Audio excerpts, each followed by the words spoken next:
I'm getting ready for Easter. Pat a rack of lamb dry with paper towels. In a mortar and pestle, add 2 teaspoons of salt, 2 teaspoons of rosemary leaves, a big teaspoon of minced garlic, a couple teaspoons of Dijon mustard, and then a teaspoon of balsamic vinegar. And then you just crush it together.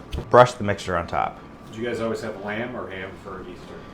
For Easter, we always had lamb growing up. I love lamb. I know it's a kind of an acquired taste, but there's something that tastes so good about the gamey flavor, and I always serve it with mint jelly. Cover with plastic wrap. Let it marinate in the refrigerator for about 3 hours, and when you're ready to roast it, remove it, and then roast it for 23 minutes at 450, and then take it out of the oven and cover it with aluminum foil, and then you let it rest for 15 minutes and slice it, and it'll be perfectly medium rare. Next are the roasted potatoes. Take potatoes and slice them across the equator, and then put them on a sheet pan. Drizzle with some olive oil, generously and sprinkle with some salt and black pepper. And then with clean hands, you mix everything together. Arrange the potatoes cut side down. I'll set these aside, and when I'm ready to roast, it'll be 400 degrees for about 45 minutes until the bottoms are really crispy and the inside is nice and fluffy. Fill a pot with about 1 inch of water and put your steamer basket in it. Take a bunch of asparagus, and there are videos out there where they say you're supposed to snap off the bottom, and that will tell you where the woody stem ends.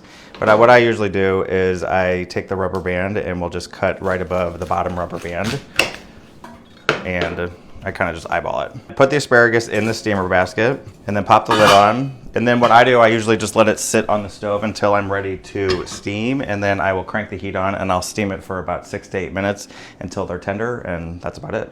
Last up is the hollandaise for the asparagus. In a stainless steel bowl, add a stick of butter and 4 egg yolks. Crank the heat on,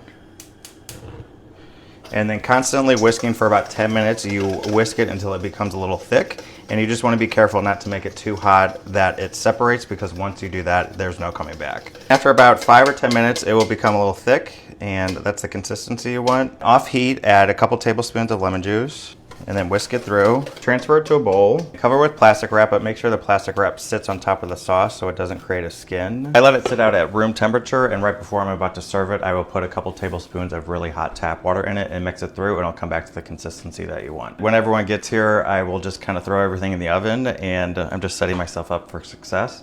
But I can show you the dining room. For the table, I try to keep it simple just because I'm not very good at tablescapes. So I will get flowers from the grocery store and just throw them in a vase. And if I have any tchotchkes or decorations for the holidays, I'll put those out. So I have these rabbits. I think less is more for a table. That's just my aesthetic, but it should be a fun Easter. So enjoy.